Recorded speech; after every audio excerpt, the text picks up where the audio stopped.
What's up, fam? Welcome to That's the Angle, and this time I'm joined by a local DC photographer, someone who we have been in the same sort of hemisphere, like same sort of gravity in the whole Washington DC scene for so long, but I've never actually gotten to talk to him. I'm here with Marcus, aka OPEX What's up, man? Photos. How you doing, dude? Doing good, man. How are you? Good, man. Good. Thanks for having me on. Yeah, no, of course. I'm glad you could do it. You know, it's when I had a list of photographers I wanted to talk to, you were definitely on that list because I remember when I got in like the DC game. Takes off this like super annoying getting the table. When I was getting to the photo game like a year and a half ago, you were already there. Like just barely. Maybe just barely, Just but barely. I remember looking at it and I was like, damn, like this guy's definitely doing it. He's shooting. He's got a style and all this stuff. And I was really digging it, but before we like start talking about all that recent stuff we could talk about and IG and all that shit, Oh man. let's talk about where it all started. So, how did you get into photography? Like, give me the background here. The whole scoop. Yeah, give me the scoop. The whole lowdown. Yeah. So that's a question I get a lot actually. A lot of people are like, who inspires you? Where do you come from? And I was no artistic anything.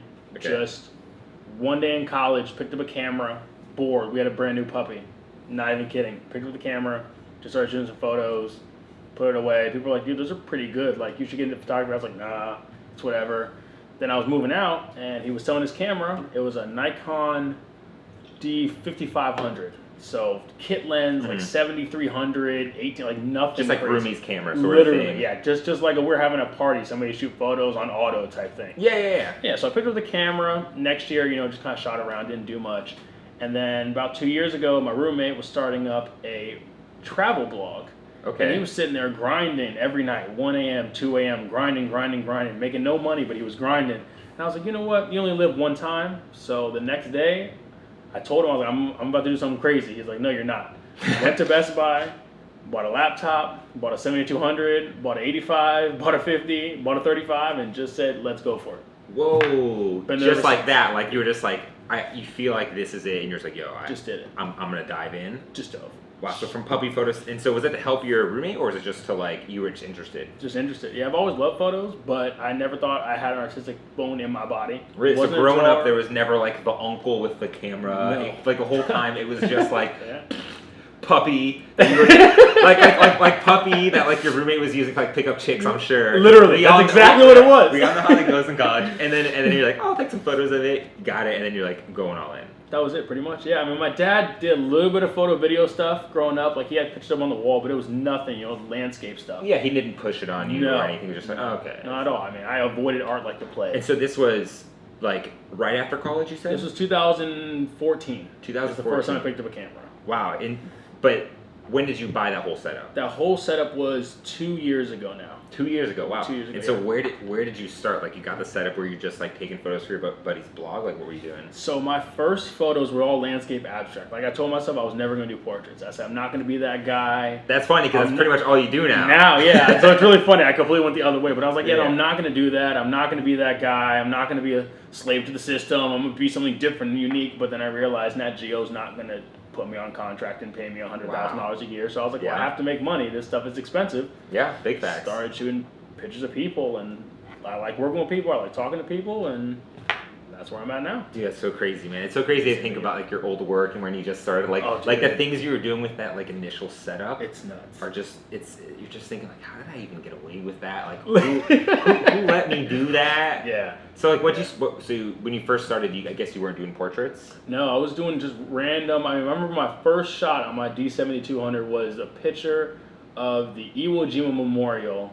It was 11:30 at night, and it was just it's a cool shot. It got featured on one of the DC like pages they liked. It was like a flag was curling, and it was cool. So that was the pop though. That was probably So- it. That was probably and it. so I yeah. guess you're posting IG, but it was that photo that you were like, wait a minute, like this feels kind of cool, like getting some notoriety feels Yeah, good. yeah, that was definitely it. I mean, my first photo on IG was January 17th, I think, 2017. We were in Atlantic City, and I was like, I'm gonna start a photography IG. I remember, it was a picture of a orange Ford Fastback Mustang sitting at one of those museums on the beach in like the mall. Took one photo, posted. That was the first photo, and then it's just been Damn, you're uphill from there, dude. That's it, yeah. I mean, dude, that's crazy. So, wow. I mean, it seems like you've been in the game for 4 years, but you were only like IG photographing for 2. Yeah, exactly. That's super dope. And so now I know you as sort of like you're very like social photographer, much like myself. Like you're going to events, like you're doing things, you're meeting people, like you're always out shooting with bloggers. Like it's very much like photographers are almost like rock stars on social media these days. It's really interesting, but you're definitely someone who's like always in people's mouths and someone that's always kind of showing up in my feed. When you got that camera and like you started shooting, what was it? Was it always in DC? Like tell me about some of this journey up until like OPEX today. Oh man, and that in itself is a journey. Did you start like how I started? Like when I first started, I was like, all right, how am I gonna get the follows up? I was like, I need more people to notice me. So my strategy was I'm gonna shoot with bloggers. See, I didn't do that. You didn't do that. I didn't really hop deep into the IG thing until maybe like a year ago. Okay. Like I wasn't big into the IG. I just used it kind of as a platform to show my work. I mean, my archive is full of a whole bunch of random stuff. I mean, vacation photos, black and white stuff, just random. We've all been there. And then, but then, you know, I was like, you know, I'm gonna have to get recognized somehow. Mm-hmm. And then I actually ran into Theo Adams. I don't know if you've met him. The name sounds familiar. He's been to some of the street meets. Good guy, actor. I don't know if you saw his post. He had a new movie came out on Amazon. Othello's, that's the same guy. I don't know if you've seen it. That's dope. Yeah, No, we'll talk about him later. Cool guy. Love that guy. He's amazing. He's a huge influence in my social media presence. But then, then I hopped into it, and Instagram's a beast of its own. I mean, we start talking about that, we're going to be here for hours. Well, dude, what the heck? I mean, dude, I was looking at your socials, obviously, before this, and you have an insane amount of engagements. Like, it's kind of insane. Like, it sounds like you started social media almost the same time I did. But how is your shit at 6K and then my shit is only at 2? What have you been doing as a photographer that you feel like has really helped you there? It's not even the photography part. It's actually everything out of the photographer. It's really? Looking at people not as followers. I think that's the number one problem. I mean, everybody's looking at them as a number. It's just like business. Everybody's looking at people as dollar signs. Stop looking at people as dollar signs. Stop looking at them as followers. Look at them as real people, and everything goes from there. So you're telling me when you're out meeting new people, you don't at some point say, "What's your Instagram?" Sometimes, but not really. I more talk Instagram with photographers on Instagram than random people about Instagram. Okay. I mean, if they ask me to see my work, like, oh, what do you do? I'm a photographer on the side. Then of course I'll whip it out. I'll show them. But it's never really an intro conversation. Yeah, whip out.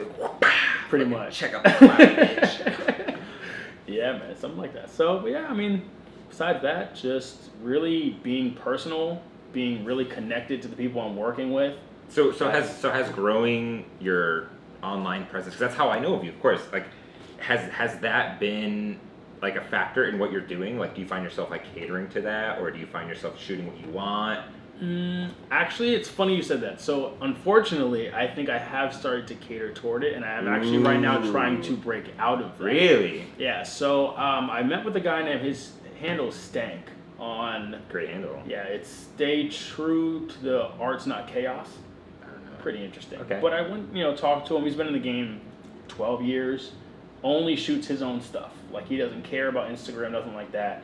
But we had a long conversation, like 2 hours, and he was talking about, how he started doing that and started shooting for clients, and he kind of lost his creativity. And he told me this story that it's going to stick with me for a while about how this barber, when he first started shooting, gave him a camera, said, just take this and shoot a picture of me. And the guy was 25 years in the game, professional, whole setup. He was like, this is going to be the best picture I've ever seen. I already know. And he shot the photo, and the dude showed his wife, and his wife was actually an editor for a magazine. And she was like, this is one of the best photos I've ever seen. Did it in a barbershop with a Coolpix camera. And he said, why? Why is it so good? He's like, because the amateurs don't care about the money. They don't care about the fame. They care about the photo. That right there told me I got to change. I got to go back to what I used to do, back to the roots, the creative side, the doing it, angles. I see what you're saying. Like, we get so caught up in, like, what does IG want to see? Then you get so caught up in, okay, I'm trying to go full time, like, doing work for clients, and you hardly have that space where you just started where it was all creative, and that's what got you those gigs, and now you're all, like, business. I get exactly what you're saying. Yeah. And what's also interesting about that is that, like, it's not about the gear. Coolpix camera doesn't matter what you have, it's true. But the point of that was, like, the good photo. Exactly. It was the photo itself. You know, it didn't matter about the noise or the grain or the color grading. You're not even thinking about that. No. You're not even thinking about how many megapixels. You're not thinking about, am I using rule of thirds, if that even doesn't. I don't think about that.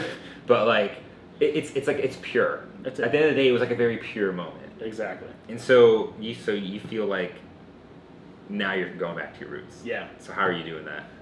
Well, first I get out of this editing hole that I'm in, because you talk about client work, I'm buried. Really, what kind of clients do you work with? It varies. Right now I'm actually working on wedding stuff. I don't know if you saw, I did my first wedding about 3 weeks ago. How was that? Were you primary shooting or second shooting? Primary shooting. Oh, dude. So it was pressure, but I had Willis Photo there with me. I don't know if you've seen him. Good guy, super good guy. Tall white guy with like glasses, right?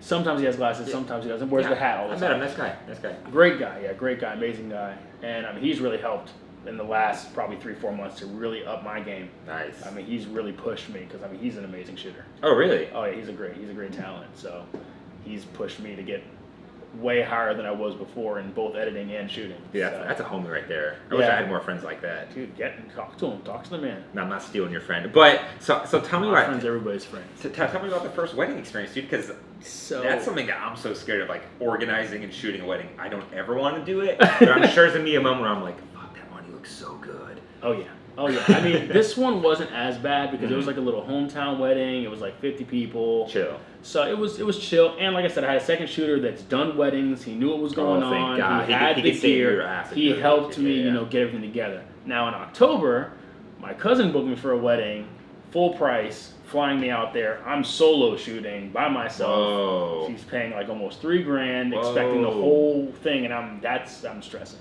God, see that's like the part of my photography where you're like, you see the money, but then like, I'm just like, God, I don't want to start doing weddings. I feel like it's a slippery slope.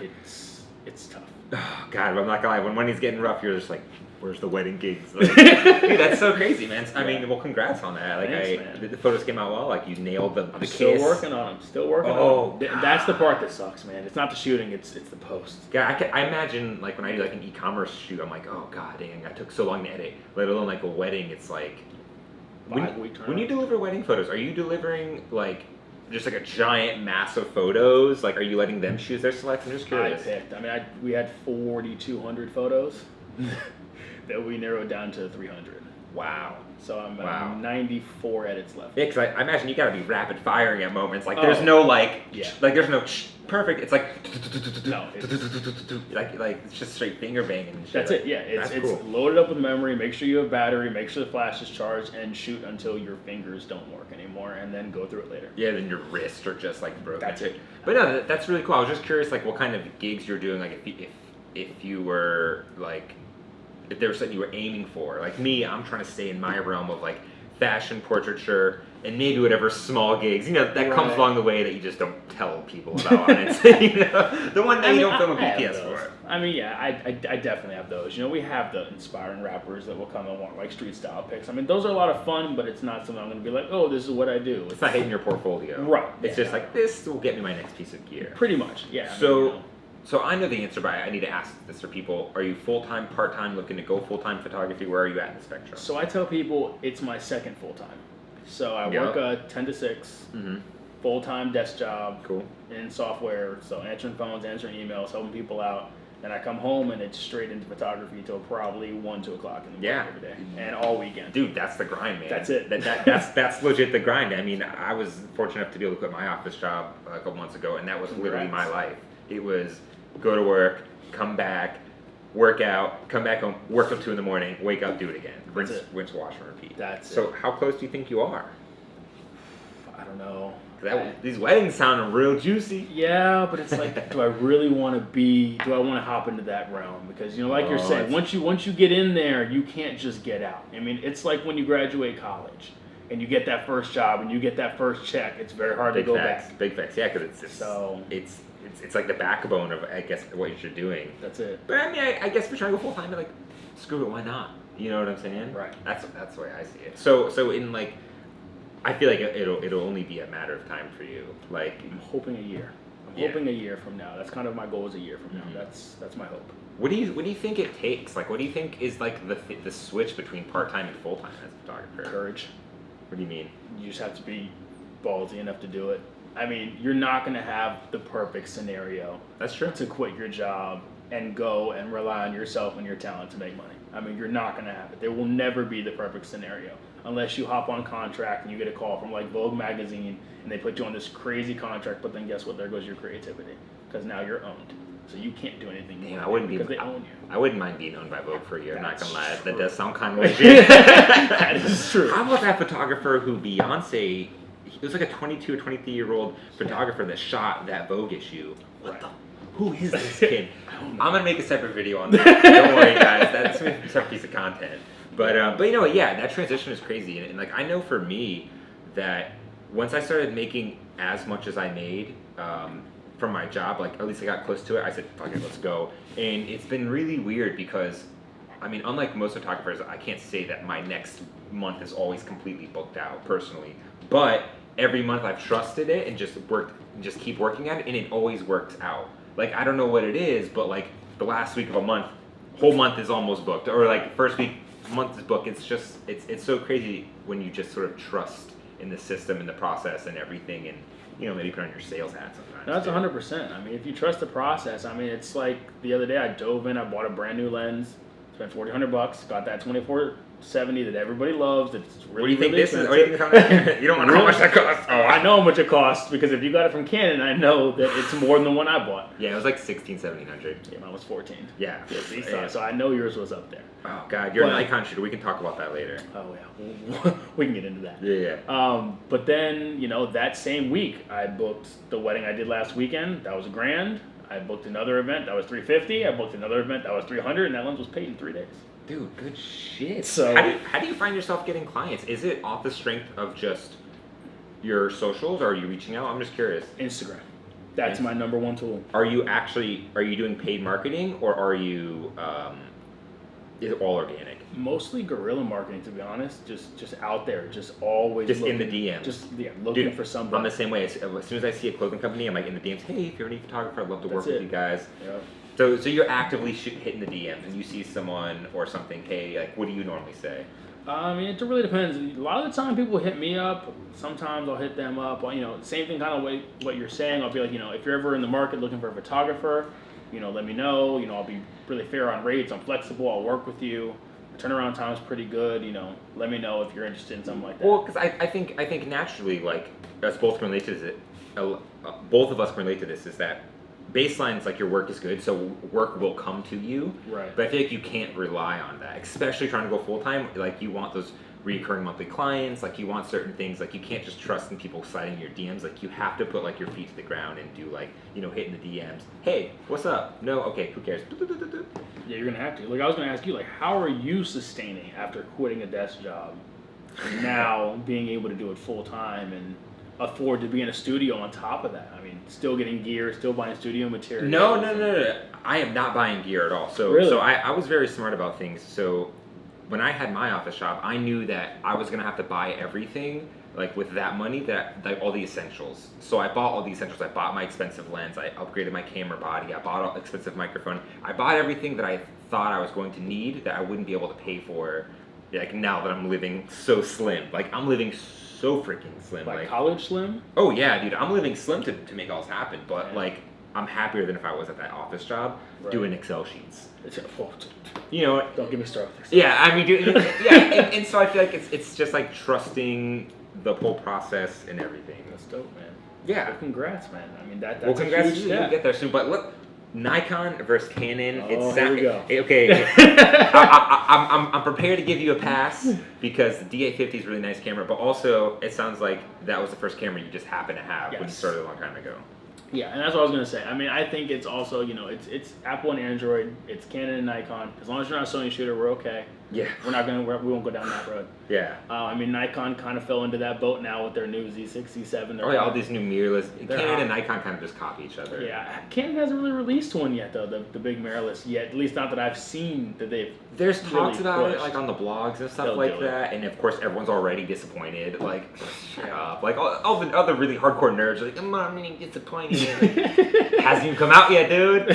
Yeah, it'll come out. When Nikon drops, you know Canon's going to. It's just a matter of time. They've been doing it since they started. They're gonna keep doing it. So you're just pretty far in the Nikon hole that it's pretty much like I would never switch, kind of. Yeah, I mean, for me, it's just comfort. I mean, I've picked up a Canon, like I've used it once. I mean, it's not bad. I don't dislike it. I mean, there are things I dislike about the body of Canon. I think it's too light. I like the weight of Nikon. I like that they're metal bodied. I like the extra weight.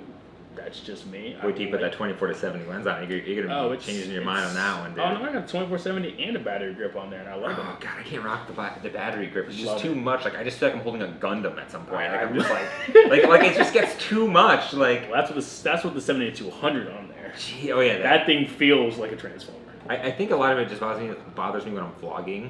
Like, I don't even use my nice camera setup to vlog. I use my old Rebel T5i, and that's all, just because it's small. Right. I hate having this giant, like, hey, what's up, guys? Like, yeah, that'd be heavy. I wouldn't want to do that. Nice, dude. So, Nikon shooter just started crushing it. I mean, dude, like, that's nuts. I have a question, and it's about your bio. Okay. You don't like shooting in the studio, or, like, do you have a preference? Because I notice all of your photos are natural light. Yes. Is that by default, or, like, where...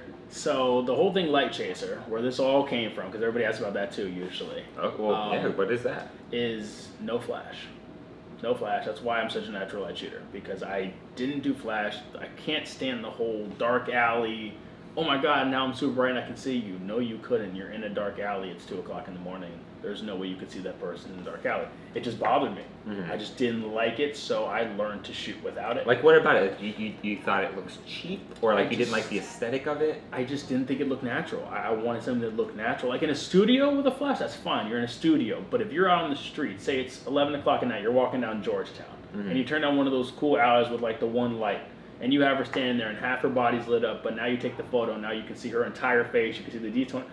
Come on, there's no way. You're in an alley. So I'm just... So you just think it doesn't make sense? Right, it just didn't register in my brain. You're looking at the photo like, okay, if you were to take this photo, why are you illuminated at night and everything else is like, nah? Unless you're under a street light or something, which is what I've done, which is why I call it light chasing, because I have to go find the light instead of bringing the light with me. That sounds like a pretty like big part of like of your core, like your system stuff is like you're just about like, how do I use this light the best way? Oh, the street light looks good. Try this thing or try this thing. Correct. Yeah, I mean, I was a big person on tones. So, I mean, that's another part of it is, you know, when you start using flash, you start losing things like tones. I mean, yeah, you're going to get the details, which is why in studio it's perfect. You know, if you're doing glamour or beauty, something like that, yeah, because you're going to need those details. Yeah, right. Yeah. Like the stuff you do a lot, you need that detail. You need to see the intricate details that you have in the face, in the outfits, in the body movements. You need all that, but for tones, you know, you want to get, especially for me, I like the moody. I like people to feel stuff. Your stuff is very like contrasty, moody. I love the cinematic, moody look to really get deep in your feelings. I mean, Do you edit in Lightroom or Photoshop? Oh, so here's another part of it. Lightroom only, and I'm gonna tell you why. God. I don't know if you remember this. Me and you got into it when we first met at a street meet because of this. What? Yes, because of this exact topic. That's why it's funny you brought that up. All right, well, we're about to get back into it. I can't believe you're still only on Lightroom. Lightroom exclusive by choice. By choice? Yes, I've chosen to. Yep, I've chosen to. How are you retouching skin? You've seen my photos. No Photoshop. I guess. I don't really... Zero. I can't say I remember looking at your photos and being like, oh, if only he just skin retouched. Yeah, I mean, at one point I didn't do retouching because for the longest I was doing full body stuff. The whole half body stuff was more of a new thing because I wanted to get into the retouching. And I wanted to see. Especially with portraits, when you start doing that thing, sometimes just getting rid of a couple pimples and stuff does make the photo a whole lot better. I mean, you know, if we did some before and afters like that set of Elizabeth that you saw, that's pure Lightroom. That never touched Photoshop one time. Yeah, but also she's got near perfect skin. Yeah. Like she's flawless looking. I can show you some others. I'm not gonna put them out there. Yeah, those don't make the select. Maybe off camera we could show you that you can do a lot with Lightroom. But so my whole philosophy behind it was, if I was in glamour or something where I needed like exactly back to the same point of Flash. I think Flash and Photoshop in my head, they kind of go. So why don't you just shoot film then? If you're so purist, you don't want to use modifiers. I'm definitely not a purist. Why don't you just shoot film? You won't have to edit. No, because I like to edit. Editing's fun to me. I love editing. You like editing colors. Yes, I love editing colors. Yeah, that's all you do in Lightroom. Well, I can do a lot in Lightroom. You'd be surprised. Actually, I'm sure you could do some pretty in-depth stuff in there. It just, I think it's all about comfort too. Mm-hmm. I mean, when I started, it was past the era of everybody using Photoshop. It was when I started really editing, that's when Lightroom was making big steps to improve photo workflow and give you brush tools and the extra skin softening, iris enhancing, teeth whitening. They gave you all those brushes and they were available. You know what it was? Why we probably got more to the argument earlier is because I actually was on the opposite side of you. I didn't use Lightroom for the longest time because I was like, screw Lightroom. That's exactly what you said. It's for bums. That's exactly what you said. That's why we got into it. Because I was like, it's for bums. Like it's not for. You want to be a real photographer, you got to use Photoshop. I mean, I'm not gonna. That was the line. That was the line that sparked the entire argument. I've talked about that argument multiple times. Triggered. Okay, but now in a more refined photography, Bruce, I have used Lightroom only because I had to go legit and actually buy Photoshop, and so I was like, screw it. I guess I'll just get Lightroom too. I was using bootleg Photoshop for the longest time. It was like CS5. And so that's why I didn't have Lightroom, because I just didn't want to pay for it. Now I'm paying for it, unfortunately. And They I was got like, yeah, they got me. Yeah, they got because I got a new camera, and the file format of the camera wouldn't work with the old Photoshop. I was like, oh. But anyways, so I've been using Lightroom, and I use it for workflow. I don't do any coloring, no editing. The only thing I use Lightroom for is sorting photos, choosing photos, and like light editing, maybe. That's the only part of my workflow I can ever see myself using it for. I'm still in Photoshop with the healing brush and all that stuff, man. Like, see, I do all that in Lightroom. All of it. All the skim retouching, all the dodging, the burning, and I can do all that in there. I know it's fun, but I don't get heavy into it though, and see, and that's the part of it. I mean, that's the thing. Photoshop is a very intricate tool. You can get very detailed. You have a lot more control. You do. You have a lot more control. You agree with that? Oh yeah. I mean, I'm not going to say that Photoshop is not a bad program by any means. It's an amazing program. I just don't have a use for it for what I do right now. That's it. If I'm so glad we have this on camera, so the day you start, it's fine. There's gonna be a moment. We can put it on There's camera. gonna be a moment where you're like, God dang it, I have to use Photoshop to edit out this thing. Oh, in the well, background. see, I had to buy a flash. I don't know if you saw this on my story. Oh, no, so that was a big deal for you. Oh, yeah. Oh, I put a whole bunch of stories up about that because a lot of people, I had a lot of DMs at the beginning. They're like, how are you doing this with no flash? Like, people still ask me on my phone, like, there's no flash, no light. I'm like, no. So No reflector? No reflectors, nothing. But events and weddings. See, that's that rabbit hole, man. Like, you're forced to because You're the lighting inside, no matter how high you can crank your camera, you just need that fill light. You just need that extra little push to fill out and like not have them have dark eyes and stuff. And it's just like, all right, I have to. And I think I share a lot of that sentiment of like, I don't want to use flash. It looks cheesy, all that stuff. But then I started getting to the studio. I was like, oh, wait a minute. It's not the fact that flash is cheesy. It's just the photographers who are doing it were cheesy as fuck. And then the same way I felt with on-camera flash. Like, I never thought I'd have one, but then I ended up getting one, and I was just like, okay, why don't I just treat this as like a fill, just to bring out everything and not just make it look like, I don't know, some 50-year-old creepy photographer took a photo and everything's overexposed. Right. I mean, I also think a big part of it's all how you start, in my opinion. You know, it's really how well do you know your setup, I think. Because for me, somebody who didn't use flash for 2 years now, really, unless I absolutely have to, you really know your ISOs, you know the lighting, you know where you're going to have to be, and you know how capable you are in post. I mean, some of these photos, I mean, I shoot them and they're like, there's no way we're getting anything from that photo. And then I show them the final and they're just like, that's impossible. Yeah. There's just no way. I'm like, no, it's possible. Yeah, I know that feeling where you look at one photo and everyone's like, that's the photo. And if you find it, then you go home, you look at it and you're like, that's not the photo. Yeah, exactly. I'm like, no, this is what you think the photo is. Yes. Yeah. Oh my God. But still, no Photoshop. I honestly feel like it's slightly naive to say that because I know. I feel like it's going to happen whether you like it or not. Like something's gonna come up, like, and not that there's any right or wrong way, but in a weird way, I feel like as we both start to become way more professional, start getting these bigger gigs and stuff, there just comes a point where it's just like, damn it, like I have to. I don't know, see, because what I've learned is the more my client stuff, the less editing I need to do. Actually, I think That my actually workflow. is true. I I've think never my seen it. workflow is a lot heavier with my personal stuff than it is with Yeah. my client work. I think that's a good, wow. Yeah, that's Like- that's very true. Like with client stuff, I'm just like skin, colors. Here because you you go. want it to be clean. They just want clean, crisp photos. You can do all of that in Lightroom very, very quickly. But when you want to get really creative and weird and start doing messing with color gradients and hues and skewing lighting, yeah, that's when you're gonna have to get heavy edits. I mean, that one photo of Elizabeth that blew up on my page for the longest time, I spent 3 hours editing that photo. I think there's. I don't even remember. Dude, I just spent It 3 took hours. the- Yeah, like- I was watching tutorials how to do stuff. Like Dude, literally, it was seriously. so It annoying. was excessive. I like replaced the background, shop. Oh my god, it was all Photoshop stuff. It was all Photoshop stuff. Yeah. I mean, at the end of the day, I feel like there is no right or wrong way to do anything in photography. If No. if you're attracting clients, if you're getting clients, if you're making that money, if your shit is good, and or how about this? If you just like what you're doing and it's working for you and it's meeting your goals, if you're not trying to become a full-time photographer, no one cares. But if you are and it's working, then it's like, well, you're not wrong. Exactly. You know what I'm saying? Like, it kind of hurts my feelings to think that there's some, like, 19-year-old photographer in New York, a.k.a. Gunnar Stahl.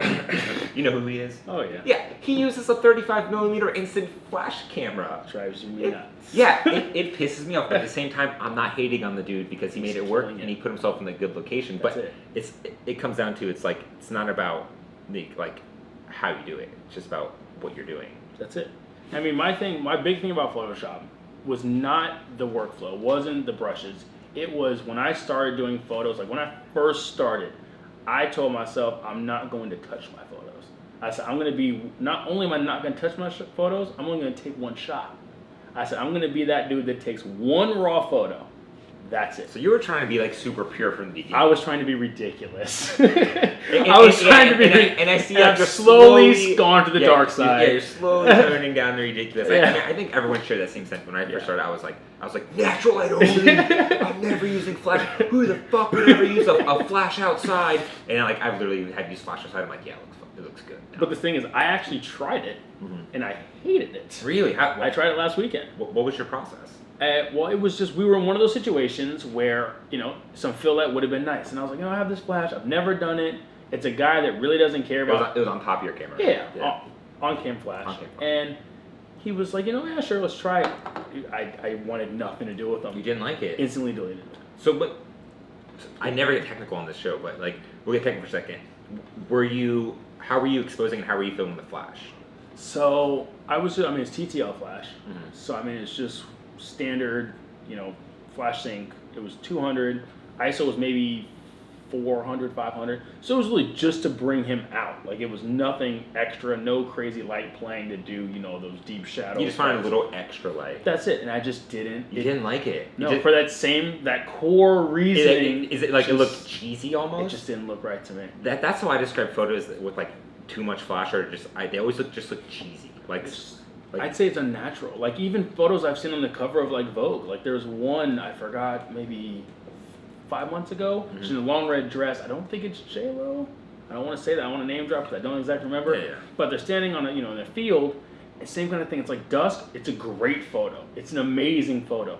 But you can tell there's a heavy flash that hit her to be able to see her. And something about that just doesn't. You just don't like it. Just doesn't work for me. I did a shoot and I used like an off-camera strobe and I just triggered it with my camera.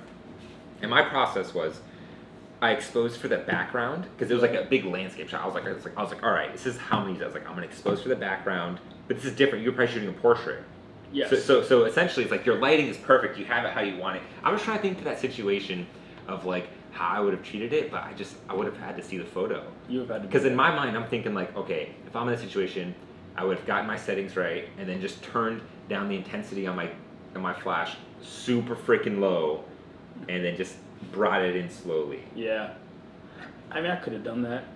I just, like I said, I was just really screwing with it. I didn't care enough to put the effort into actually using it to get the shot. Like, I just was like, let's just screw with it. Let's see what happens. Yeah, I never find use for on-camera flash besides events as well, and Right. I find myself trying to be creative. Like I was shooting outside in raw 2 p.m. daylight, and I was like, all right, let me try something cool. I was like, let me expose and then just bring the fill light in, and it actually looked kind of cool. I'm gonna try it with some models. I was doing it on like a fence, so it's a little different. A than fence is a phase. good model. It knows how to pose itself. So, okay, so don't use Photoshop. You hate Flash. I don't hate Flash. That's a story. I don't hate Flash. You don't hate it. You just don't like to use it. I just don't like to use it. You don't have to use it. No, I will use it if I have to. Desperate times call for desperate measures. But the wedding's still looking good, I'm sure. Yeah. Oh, yeah. Okay, yeah, I'm sure those are still 5. But. Oh yeah, they're looking good. I So- mean, I'm excited to buy it because I actually bought it because now I'm kind of moving into because I am going to get into the studio realm eventually. I want to see. Are you daunted by it, or you just haven't gone there yet? Just haven't got there yet. First year was really finding me, which I think I've been able to do. That's true. Second Finding year, your voice, your style. right. Second year is really setting up the business, starting to see, the feelers out. What can I do? Where can I make money? Third year going to next year will be okay. Now I know who I am. Now I know how to make money. This is what I do. So much I charge. Where am I going to be going from there creatively to make myself different and sell myself differently? So that's all going to be next year. That's next year's plan. Damn, So, well, I look forward to seeing. I mean, it sounds like you've got a plan. It's Oh, yeah. very smart of you, dude. There's I mean, definitely I'm not gonna lie. So, speaking of style, like you have a very distinct style. Like, obviously, your attention to light shapes that a lot. Also, I've noticed that your style is very contrasty, very colorful. Is like, can you speak on that? Like, am I hitting the? Is that on purpose? Like, where does that come from? it is on purpose. Okay. Most people call it moody. That's the term that everybody uses. That's even now in your on bio. IG. It is in my bio, yes. And something about, so there was a photographer, Josh Flynn. Mm-hmm. I don't know if you knew him. He was here for a little while. Back around when we started, he was getting ready to leave. He was part of Street Meet for a while. Okay. He went over to, he's Flynnography. Maybe you've seen him, maybe not. Wow, what a great. He's an amazing photographer. I mean, the dude he shoots a Sony. So, little leg up on us. Yeah. Leg up. What? I'm judging him. What are you talking about? Shoot, Hating right now. No, he's an amazing photographer. I mean, I saw his stuff and I was instantly drawn to it. That was it. Well, that was just what did it. I guess it makes sense because since you're only in Lightroom, it's like all you can really do is play with the colors at that point. You can do a lot. It's like straight color grading. Yes and no. I mean, color grading, yes.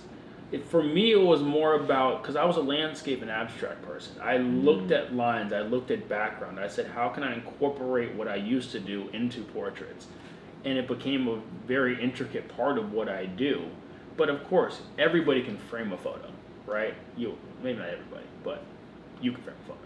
Yeah. So It's all matters. from there, that's what I was saying. So how can you make it different? How can you do it unique and make it your own style when the frame's not going to change? Your lighting is probably not going to change unless you change or you bring your own light, which we just talked about. I don't do. So your editing, do you think, baseline, if you didn't edit, it would still be just as good, or you feel like your editing is like you're catering to like an IG sort of aesthetic or anything like that? I think it depends on the photo. Really? I feel like there's like certain editing styles that just people like more on IG or something. Oh, that's 100%. Like cyans and oranges are like the thing. I tried that one time. That's like the thing right now. I just did it for myself. I just want to say, Yeah, know yeah. what? Everybody does it. Can I do it? Yeah, sometimes That you was gotta try it. it. Sometimes I did you it gotta one make a time, dubstep track, you and know? really everybody hated it.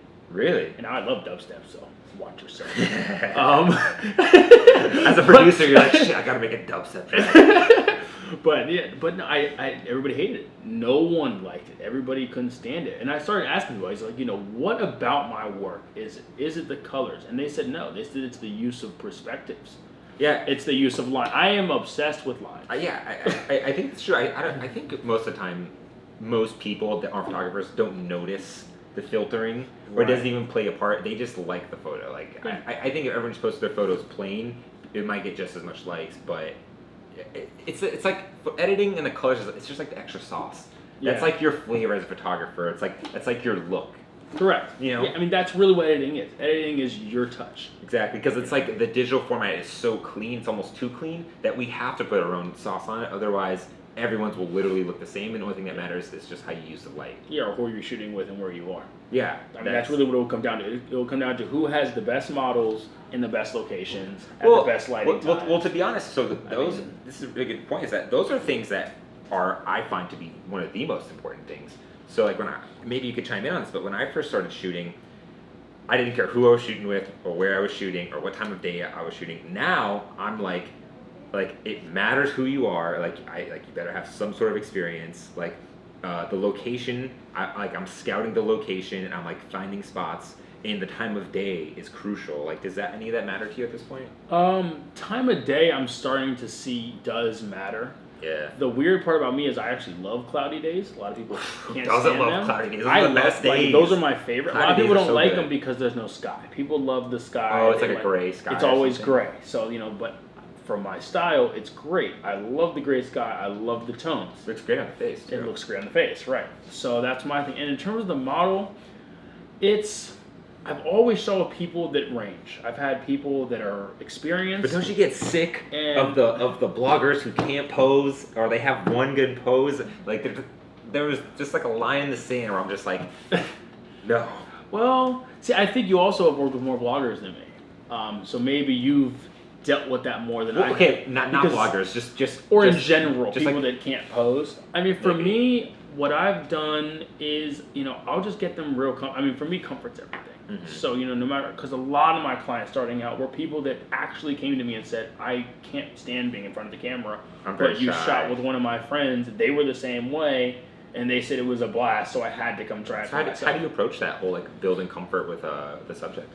Music, that's Really? a big one for me. I Outside? always have a speaker. Really? I always bring a speaker, yeah, to almost every show. Like a little like Bose like hanging out. I have a your JBL backpack? Charge 3, so I can charge my phone. We can play their music. Because, my thing is, if they're comfortable, you'll see it. If they're uncomfortable, you'll definitely Yeah, they're see like it. You'll see they're it. hitting like these kinds of poses. If- very shy poses. If that. It'll be hard to pull them out of that once you're self-conscious about yourself and insecure about what's going on. But, that's a lot of our job as photographers. God, that's something that I need to do more outside. And I think about it's like females especially like the musical aspect way more. Of course. Like I'm so used to shooting outside with no music that whenever I shoot with girls, they're like, "Where's the music?" I'm like, "What?" They're like, "Yeah, I want to get in the mood." I'm like, "Oh, you're probably right." So music. It's huge because... So that's like one way you do it. It's just like that's probably the number one way. The other way is I spend a lot of time, I said this in my interview, a lot of time before every one of my shoots. Like especially if it's a client shoot, random TFP collab stuff, maybe a couple of days we'll talk about it, we'll figure something out, and we'll just kind of go with it for a couple of you hours. interviewing the subject. Yeah, like Okay. if it's a client shoot, like I have one girl right now, she wants to shoot in Graffiti Alley in the next couple of weeks. And I'm talking to her not even about her shoot. I'm like, tell me about yourself. Like what makes you go? So you actually put a lot of time into like The person. on the action. phone or just like via DM? Both. Just Both. I'm like, hey, getting to know them. You want to call, you want to DM, you want to text, whatever works for you. Interesting. Like, because if you know more about them, you're going to know what's going to make them comfortable and what's going to make them uncomfortable. Do you see that being viable as you get more busy? I'm already very busy. It's hard. It is very hard to keep that up. It's something that probably next to my turnaround time has been took the biggest hit lately. Yeah, but at the same time, I can also see that being very valuable because you're turning these people into like good friends that process. Correct. And that's a big part for me, word of mouth. I've had a lot. Nobody I've shot with so far has ever said they're not going to come back and shoot again, which is good. It's good. And if they haven't come and shot, they've had somebody that has come to me and said they want to shoot. And I think building personal relationship with people is huge. Like I said from the very beginning. Well, that's everything in this game. It's is relationships. everything, man. It's everything. It's how you look at people. It's how you approach people. That's what's going to be the difference. A lot of people be, I love how you pose this model. You pose that model. Anybody that's ever shot with me, I barely talk at shoots. Really? So you're not giving them much direction. You're just sort of. I let them just be them. The best poses are going to be what they do. My job is to capture it at the right time with the right light and the right setting and make it look good. That's my job. You just you set the mood with the music. That's it. Loosen up. At that point, so it's like at that point, by the time you've met up, you already kind of know each other, so they don't have their guards up. Exactly. They already know you're not a creepy guy photographer, and if you were, you wouldn't be this far. It's just honest. If you were a creepy male photographer, because you are a good-looking dude, you probably could do it. I would know. I would know. Like we're in a lot of similar friends. Like I would have heard at least at once. Like Marcus just tried to. No, it's just like. All right. I've snapped on some photographers for doing that. Dude, I hate. I've snapped. I hate So I'm like, you're making that us all look bad. Don't do that, dude. And don't let me find out about it. Yeah, I've dude, told people, don't let me find out about it. Yeah, same. I'm just like, dude, like I got zero tolerance for that. No, because at the end of the day, these people. I've said this. This is another thing I said in my interview. These people they're trusting you. Not only to make sure that their work is captured, but you're really the one guarding them. And that's somebody, especially if it's a girl, that's somebody's daughter, that's somebody's niece, that's somebody's sister. It's a very vulnerable thing when you really think about it. You're literally staring at this person, trying to capture them, for an hour or two, you know, if not longer, and Yeah. you really start to hang out with them. So I could see how building that comfort. So you're like music, you get to know them, which is smart. It's probably something I should do. I don't. Should, man. It helps. Is there anything else that I'm missing here? That's like the OPEX formula for like epic shots. Be OPEX? No, kidding. Well, I mean, that's a big part. I mean, study. I mean, study your own craft. Find yourself. I mean, be comfortable in yourself. I mean, that's another big one. That's what I spent a year doing. I mean, just trying to find your voice. Finding myself. I mean, I've gone through so many different styles of photography. It's for black and white, split tones, landscapes, abstracts, animals, whatever, babies. I've shot everything. What works for me? What do I actually like to shoot? At this point in time. Yeah. I mean, if you don't like to shoot it, it's going to show. You're going to be... I think that's a natural thing as a photographer, is to like evolve, and your style evolves. I think it would be too hard to just be stuck in one style, to like just be that one portrait guy in full color all the time. You know what I'm saying? But I think there's some people, they get in a comfort zone. I mean, I think a lot of people really, they'll find what they love and they won't venture out. Like, for me, my hardest part is telling people I don't only do moody stuff. Like, I can do very sharp, clean photos. Like, you just don't see them yet. Yeah, that's just what you have on your feed. That's part of the plan. That's coming. That's what the whole rebrand is coming from. Oh, you're about to do a rebrand? I'm in the middle of it. Are you changing your name too? No, same name, but new website, new focus, a whole bunch of new stuff's coming. Interesting. This year. But interesting. Yeah, basically to show, more range. I mean, got it. So you're like doing like the whole rebranding as a way to like rebrand and just grow for myself. More average market. For myself. I mean, that's smart. I did something similar where I went from the Bruce Allen to like I changed everything to Bruce Allen Studios. Just try to share out and like expand what I could do and tell people, hey, I have a studio. Oh yeah, that's a good way to do it. Yeah. So. Dude, it's so crazy. So let's talk about something a little more pertinent to like everything around here. Photographer in DC. What are your opinions on that? What do you mean? Well, for example, I think being a photographer in DC has a lot of like interesting dynamics. Like, or the people that are here are all pretty much political, they're corporate. A lot of bloggers kind of run the social media space. It's not New York, it's not LA. Right. And I mean, you're a portrait photographer, which is a little more interesting. But I'm a fashion photographer, and I find it interesting to find brands to work with. But has there been anything you've noticed as OPEX, as a photographer, navigating through the seas of DC, like, photographer? There's a way bigger scene than people think. There's a lot of people. I can agree with that. There's a lot of people that want photos, and there's a lot of talent here. I think... Talent in what way? I mean, every way. I mean, you have hip-hop artists, you have singers, you have singer-songwriters, you have poets. I mean, you have everything under the moon, but it doesn't have the recognition.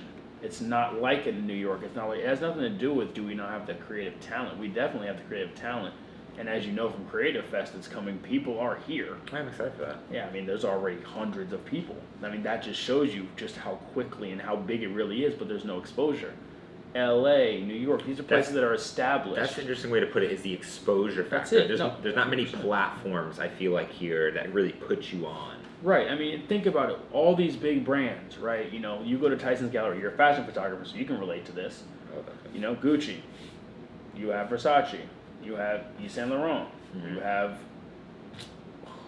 I mean, you just keep going. The list goes on. Well, yeah, it just goes on and on and on. Those are just the three that I keep seeing on TV right now.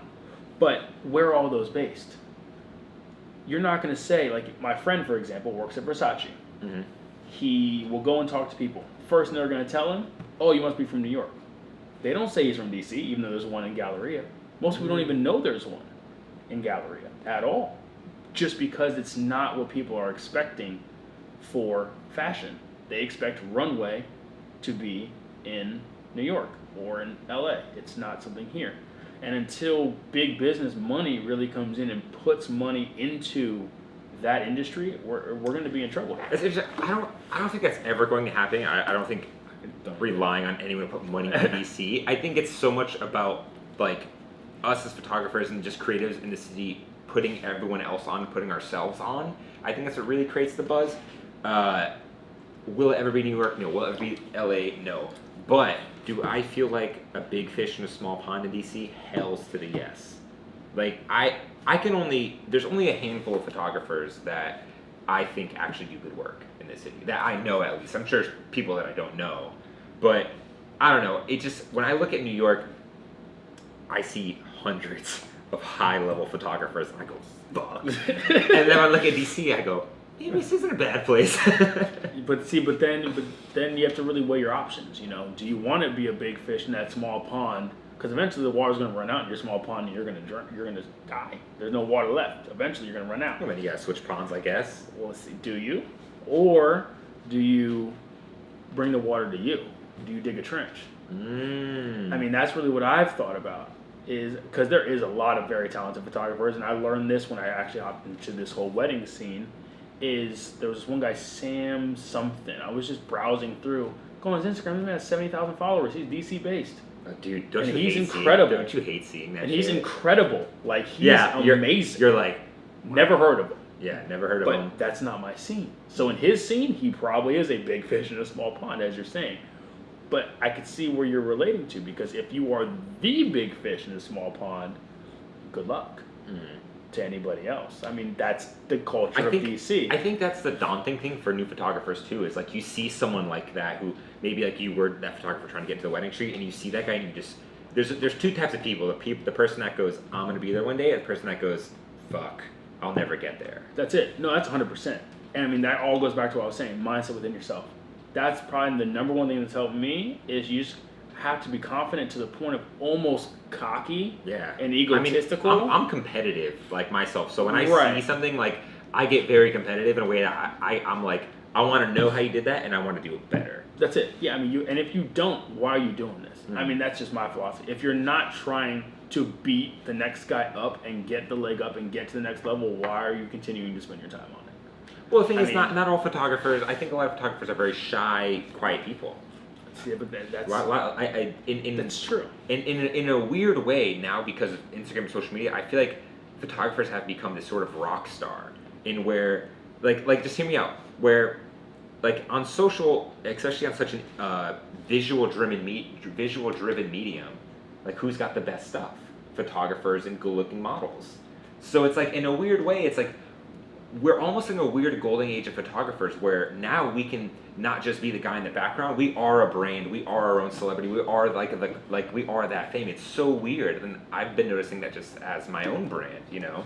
That's 100%. I mean, I could definitely say that. I mean, you know, as you're saying, I mean, you're the first person that's even said my name in public in probably 3 months. People that are very close to me, people that me and you both know, they don't use my name. They don't say Marcus? OPEX all the time. Mm-hmm. I mean, friends, family. They just call you OPEX? Don't have my name anymore. Oh man, see, I didn't go with like the actual name. I just went with Bruce Allen. Yeah. And I was able to get the Bruce Allen across all socials, because when I approached it, I was very like, okay, this is my brand. I'm gonna go do it right from the beginning. Right. I mean, with mine, it was an abbreviation for optical expression. That was where it started. Oh, that was my original name. That's pretty crazy. It was optical expression, then shortened it to OPEX photography, and then shortened it again to OPEX photos. And then I was like, everybody's like, you know, that's a really dope name. Like, just keep it, and that's where it's at now. I was gonna make that same switch. My logo actually right now is generated M Carter Photography. Ooh. Right now it actually is generated, but I actually just talked to my graphic designer. We're scrapping that entire thing. Really? I mean, that's a pretty big rebranding to go from like your name photography. Oh, it's huge. I thought about, I mean, maybe we'll keep that. We'll see. I have a couple different plans in place. We'll see. My only thing is that like I advise every photographer to never put their name photography, because I feel like you're pigeonholing yourself in the future. So like when I approached it, I was like, yo, I'm gonna be Bruce Allen or the Bruce Allen, and if I do podcasts, if I do YouTube videos, if I do photography, well, photography main thing, it makes sense. Like you're not pigeonholing yourself. True. For me, I just didn't want to put my name on it for the longest time. I wanted it to be something different, where like it all goes back to interaction. I wanted people to, if you want to actually know about me, you know, that will be able to differentiate the people who really want to know me as me and the people that just want to know me for my work. Mm-hmm. Like if you come to me and you always call me OPEX, I'm gonna start to look at you a little funny, because it's like, okay, you don't even use my name, but you know my name, which means you don't really want to be around me for me. You want to be around me for my work. So it actually helps me differentiate those two. So now I know. You think they're clout chasing? Oh, I know. there's people out there, and I wouldn't say clout chasing. I just think it's work chasing. I mean, because like you said, photographers are rock stars. At the end of the day, I mean, you need photographers, but we also need models. But I think a lot of people forget that that's a mutual benefit on everybody's side. Like, yes, we need people to shoot photos of, but do we need that one person? No, we never do. No, we don't. And do you need to shoot with me? No, you don't need to. You're choosing to. So at that time, you have to have that respect. I mean, some people, I think they just think photographers sit around and just wait for people to shoot and edit photos. But if you really know photographers and actually get to know them, they're pretty busy people. They don't really sleep much, and they spend a lot of time and energy on a lot of free stuff for a very long time. So, you know, that's how you come up, is by doing free work. Right, yeah. So, but then, you know, it's almost kind of insulting when people try to twist you around like you don't know. And, you know, when you say that, you mean like someone who tries to get free work out of you. Right, but they won't say it. Like, I would much rather somebody come up to me and just be like, hey, I want to shoot for free. Here's my concept. This is what I want to do. You come to me like that, I'm saying this on record. If you come to me with a dope concept and like say, honest, you have everything in mind. You literally don't have to do anything. You thought about it. You said, this is what I want to do. This is why I want to do it with you. I don't have money to pay. I will 9 times out of 10 still shoot you unless I am completely swamped in work. I'm probably with it. Sounds pretty dope if you got a free day. Why not? But now, if somebody comes to me and goes, hey, want to book a shoot? We talk. Oh, here's my rate. I mean, you're not going to hear from me again. Oh, dude. You're just not going to hear from me again. I've gotten to the point where I just drop it in the beginning. Hey, you know, something paid right. That way we save all that small talk. That's true. But you want to know what I started doing to like those random girl DMs that are like, yo, let's shoot? They don't...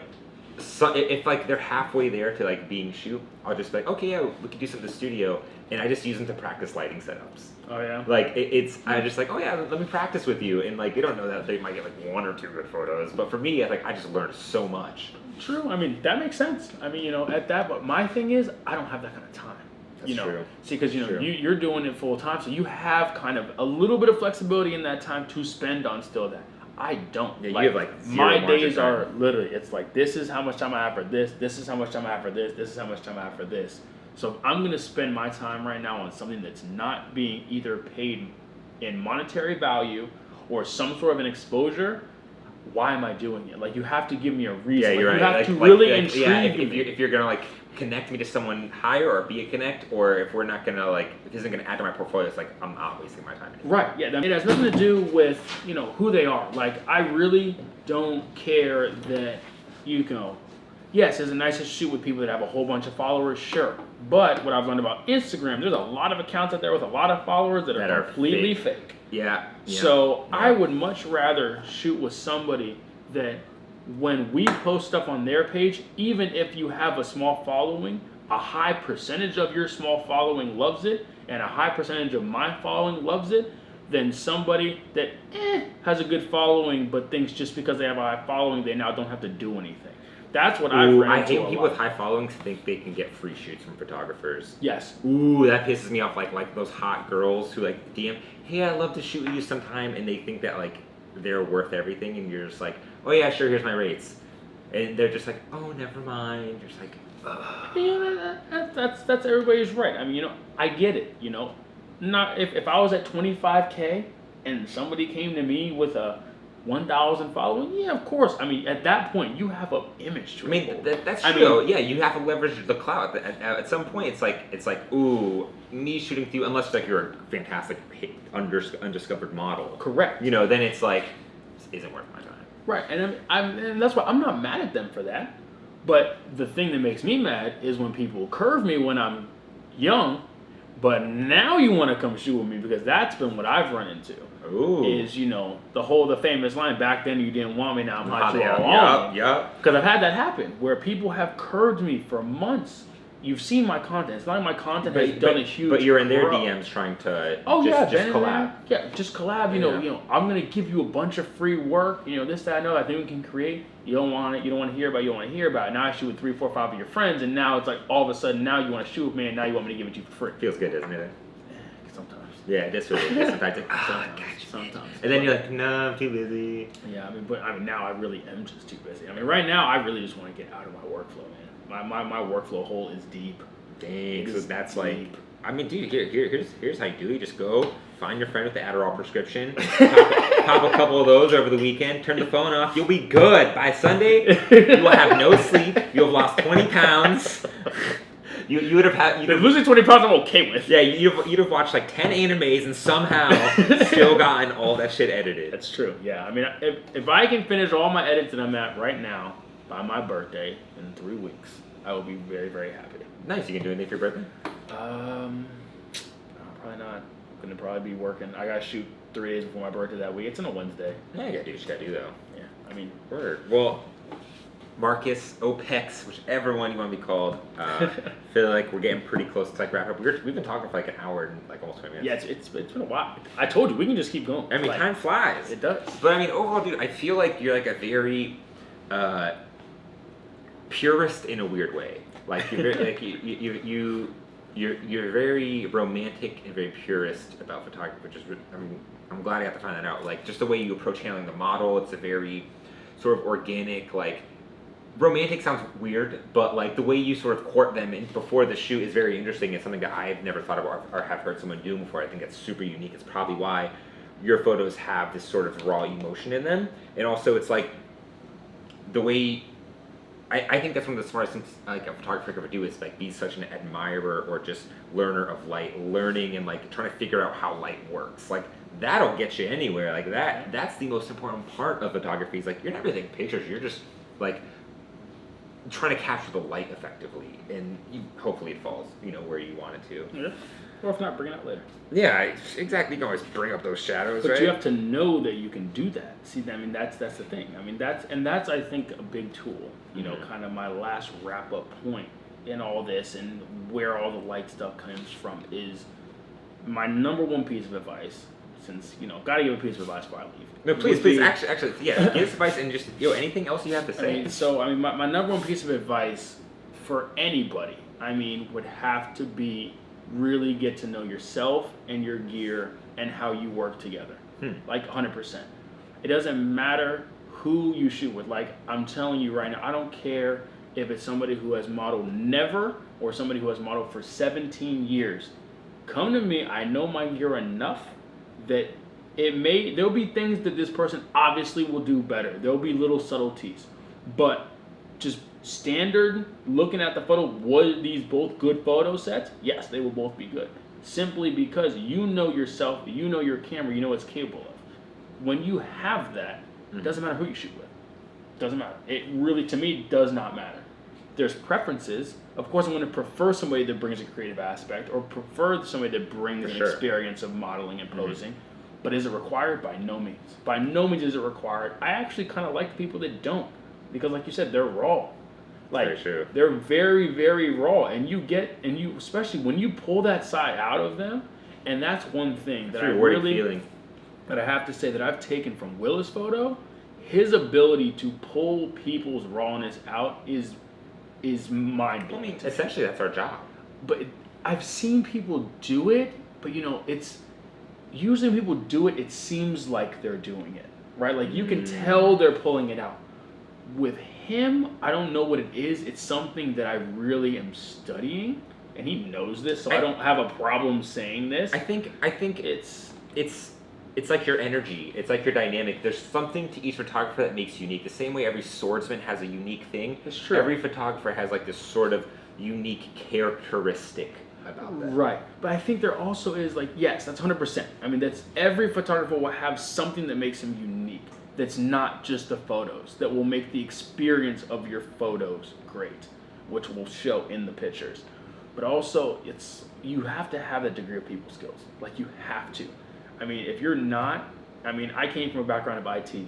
I know introverted people, programmers, introverts, but engineers. That's what photographers were at one point. Now, just because of our landscape, now we have to be these outgoing, social I think they still are. people. I think they're more introverted now because now they have a platform. Think about it. It's just like the cyberbully. Before the internet, there wasn't the cyberbully. If you wanted to be a bully, you had to go out there, go to the gym, lift weights, and go be a bully. Yeah. You couldn't do that. But now with the internet, you can be a cyberbully. You can sit there and say whatever you want.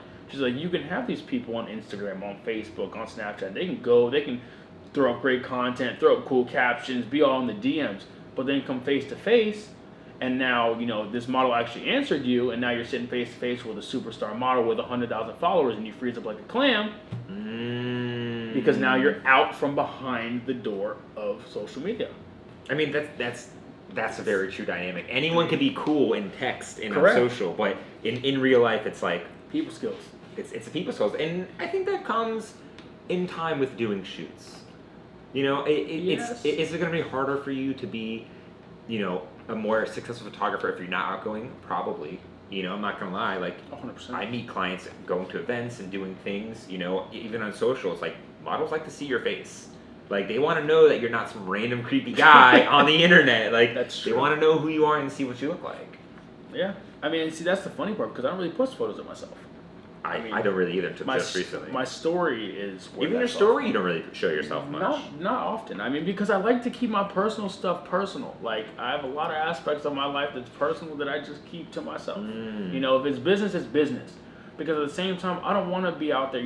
A lot of these girls have husbands, have boyfriends. I encourage you, bring them along. Come to my shoots. If they're comfortable, always. you're comfortable. If you're both comfortable, I'm comfortable, and that's cool. Yeah, I always encourage. But if it's always professional and it's always business, they're going to be more comfortable. They're going to say, okay, this person. And that's like your whole Instagram thing wise. Everything. See, I run a weird line because I run a personal brand via my photography brand, and I'm doing it on purpose, and I have to be very careful what I post on there. I can't just post a photo of me smoking a fat blunt or me like with this big titty girl. I have to be very careful with that, but like you seem to be a lot more professional than I am. And in a weird way, I guess it's kind of the whole rock star thing, like because you're cool, I want to shoot with you because I think you're cool, like sort of aesthetic. And it works. I mean, it's a big part of it. I mean, people skills, knowing your people. I mean, that comes with, shoots, yes, but at the end of the day, like I'm saying, even if you do 500 shoots, if you don't really work on being good with people, you're going to struggle. Like, So most important part, get like, better with people. was just have good people skills. Just be a good person. Like, just straight up, just be a good guy. just really just be a good person. Just be a person, don't be creepy. Like, straight And I up. promise things will probably work out for you. Like, you'd be surprised. Like, just be the dude think about it from their shoes. Like, if I was that person approaching a photographer, how would I want them to treat me? If I was this person's dad, how would I want my daughter to come back and say about their shoot? If I was this person's boyfriend, what would I want them to say coming back from a shoot? Like, have that. Because then, they're going to be very comfortable. And like I said, comfort to me is the number one key to all my shoots. 100%. Hands down comfort. That's like one of the, like you just make people feel comfortable. That's it, 100%. That's my number one thing I do. Everything else, freelance and throw the sauce on it, but you got to work on making people feel comfortable. Dang, dude. I mean, that's a crucial takeaway for everyone. I mean, for any photographers listening to this and watching this, I mean, like, dude, I feel like you've dropped some knowledge about the OPEX world that most people probably don't get to see. Probably not. Yeah. For sure, man. Well, there's always more, I mean, dude, we can't give them everything. We could probably sit here and rattle off a couple hours. But, dude, if anyone wants to follow you or anything on your socials, they just spell it out real quick because they might be like in their car or something. Oh yeah, for sure. Yeah, OPEX photo. So it's O as in orange, P as in Paul, E as in extraordinary, X as in X-ray .photos. On Instagram, and then the website's opexphotos.com. That's the brand new brand for the brand new site. So if you haven't checked that out, check that out. Awesome. Well, I'm glad you could come here to the studio, get chat. Yeah, man. Thanks for having me. This was great. Yeah. Had a good conversation, learned some stuff. Had a couple civil arguments, not crazy like they were before. So, Team Nikon, Team Android all day. Oh my God. And Team Lightroom. Oh. I take everything back, bro. I hate you. Peace out. All right, guys. That's it. That's the angle. Peace.